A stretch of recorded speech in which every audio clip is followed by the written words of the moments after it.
In a previous video, we looked at VLOOKUP, and HLOOKUP works very much the same. We didn't really review that, but it works exactly the same way, so it's not difficult to understand once you know how to use VLOOKUP. There are several other lookup functions that are available. I think the most powerful of which is really match. And this is a great function. I'll look at it now. It's great for comparing two sets of data to see if the same values exist in both. And I'm going to pretend for a moment that this was an Algebra 1 class in 2016, and this is a geometry class in 2017, and these are student numbers. And I would like to see which students were in both classes. So I'm going to say equals match. And it's asking for a lookup value, so I have to choose one of the other or the other. In this case, it doesn't really matter which, but I'm going to say the student in the 2017 class. So this is the current class, and I want to see which of these students was previously in Algebra 1. So I'm going to then select the array to check again. So it's going to look for that value anywhere in this array. And when I copy my formula down, I want the array to stay the same, so I'm going to make sure and make that an absolute reference. Now there's an optional third criteria that can be added, and I would advise doing it in this case. If you were to put in a 1, it would see these as a match with the first value that was less than this value. And since these are just student ID numbers, that really doesn't make much sense. So what I'm going to do is I'm going to put in a 0, and that's going to tell it that I want an exact match. You have to find this exact number in this other table for it to return true. And in this case, what it's going to do is it's going to return the row number where the other value exists, which is very handy. So right now it's returning row 1. Even though this is row 2, it's not counting the header up here.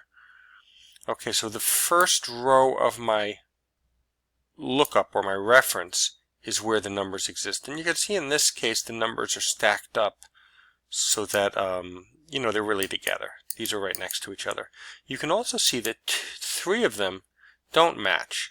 So if I looked closely at this, you can see this ends with 100 and this ends with 101. So these are not a match. This student did not take Algebra 1 in 2016 if this list is accurate. You can see there are 3 cases like that. Now while that's useful, we're looking at a data set here that's pretty well ordered. I mean, the numbers that do match are right next to each other. But they don't have to be, and that's what makes this a powerful function, especially in the case where you're dealing with a lot of data. We're dealing with 21 rows here, but we could be dealing with 10,000 rows. And just to illustrate the point, I'm going to take this data and I am going to sort it, say, let's go from smallest to largest. And I'm not going to expand the selection, so I'm only going to do this column. So I'm going to mix it up. And you can see that it still works.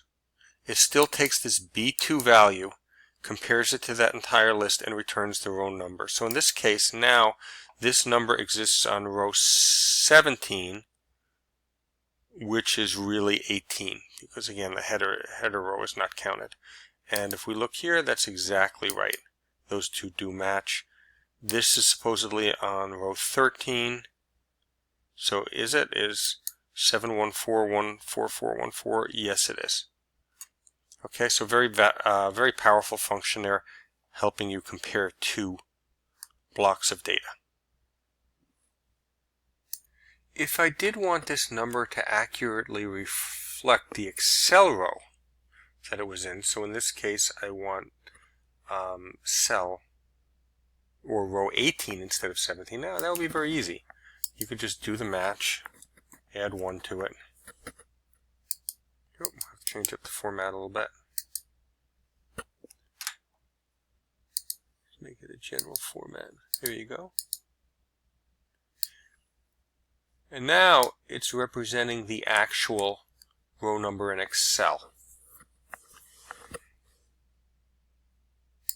Now there's also a row function, so if I say equals row, and then I would simply pick the original value, that will show me that and I can see it over here as well, I realize, but there are other uses for it, that what exists in column B in row 2 exists in column A in row 18. Of course, there will be no errors here, because this is simply referencing the value in this. The same works for column. If you ever have need to identify the column something exists in, you can just use the column command. But the last function I'd like to look at is something called indirect. An indirect is a way for you to pass a cell reference into a formula when perhaps you don't know what that cell reference is going to be to start with. So some other criteria identifies a value, maybe the largest value somewhere, and then you can use this indirect to build its cell reference and pass that into a formula. So let's take a look at that. Okay, so let's take a look. Right now in cell B2, we have this 16460,200. And we're assuming that in row 18, we have the same value. So what if I wanted to bring that value up here for some reason? Compare it in the same row. So I could try doing something like this. It's going to be coming from cell A and 18, because that's where it exists, is in A18. But you can see that all that's going to do is display the values I've put in there. If I want to use this cell reference to actually display data from that particular cell, I have to use the indirect function. And now it's going to take that A18 that this little concatenation is building and actually refer to that cell and bring the value up.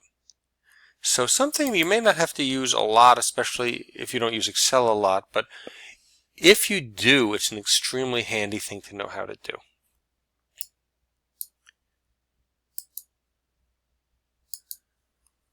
Okay, that pretty much concludes the lookup functions that we are going to address in this video.